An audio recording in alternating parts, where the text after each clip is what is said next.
김영훈의 질병백과를 시작하겠습니다. 오늘의 주제는 영아경련의 치료입니다. 영아경련의 치료는 원인질환 치료, 항경련제, 케톤식이요법, 드물게 수술적 치료 등이 포함됩니다. 열성경련은 대체로 경과가 좋으나 영아연축 등 일부 질환은 신경학적 후유증 위험이 높으므로 조기 진단과 치료가 중요합니다. 1. 기본 원칙입니다. 가능한 한 조기 1개월 이내 치료 시작합니다. 정확한 원인 감별합니다. 뇌 MRI, 대사검사, 유전자 검사 등 병행합니다.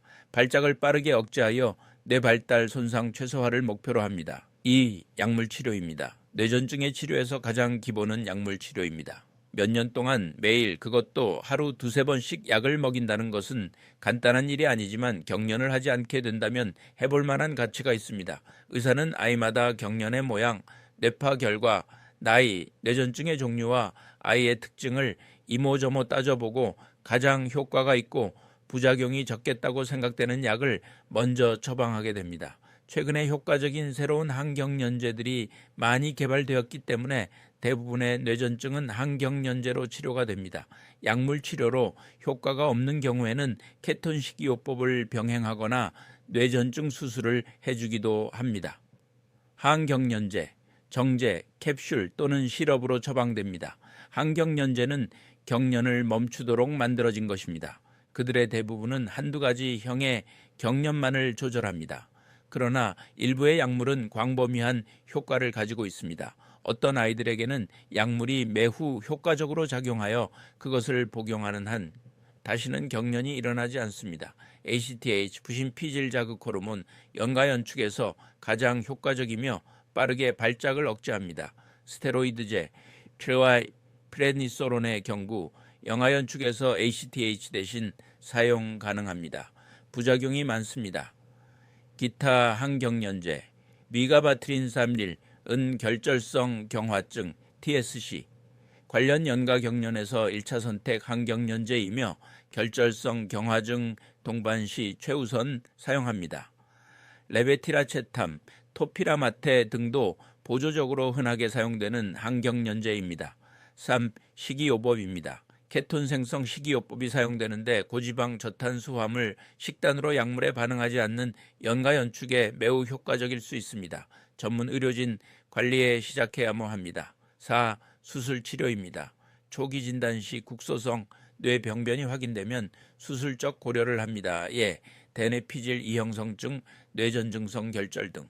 수술적 절제, 뇌병변 제거로 발작 완전 억제 가능성 존재합니다. 이는 원인에 대한 특이 치료입니다. 대사질환, 특수 식이요법, 비타민 효소 치료 등입니다. 유전자 이상, 표적 치료 연구가 진행 중입니다. 예, 엠토르 억제제. 영아경련이 발생할 때 대처 방법에 대하여 말씀드리겠습니다. 침착하게 행동해라. 부모가 당황하지 않고 차분하게 대응하는 것이 가장 중요합니다. 아이를 안전한 자세로 눕혀라. 평평한 바닥에 아이를 눕히고 주변에 위험하거나 날카로운 물건을 치워 다치지 않게 합니다. 목을 조이는 옷이나 단추, 벨트 등을 느슨하게 하여 아이가 편하게 숨 쉴 수 있도록 합니다. 머리를 옆으로 돌려 기도를 확보하라. 아이의 머리를 옆으로 살짝 돌려주어 구토물이나 침이 기도로 넘어가지 않도록 합니다. 아이가 토하거나 입안에 음식물이 있어도 억지로 빼내려 하지 말고 자연스럽게 흘러나오게 두세요.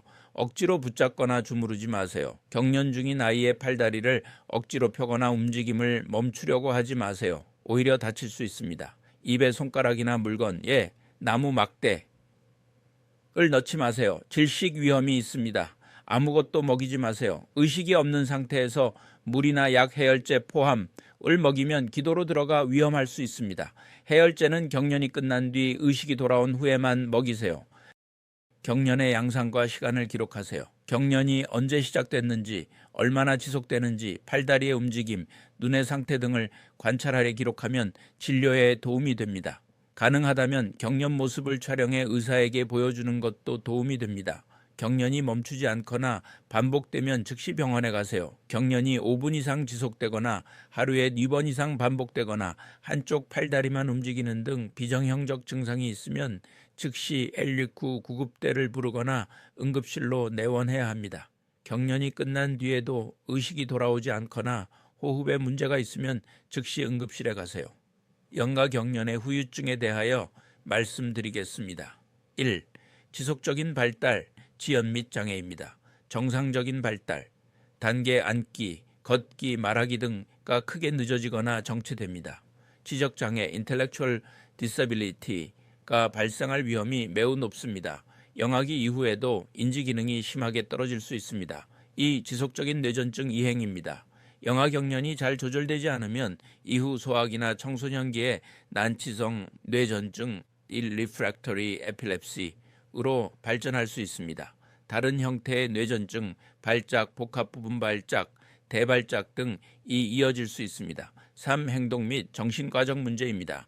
자폐 스펙트럼 장애에서 뇌전증이 약 40%에서 동반됩니다.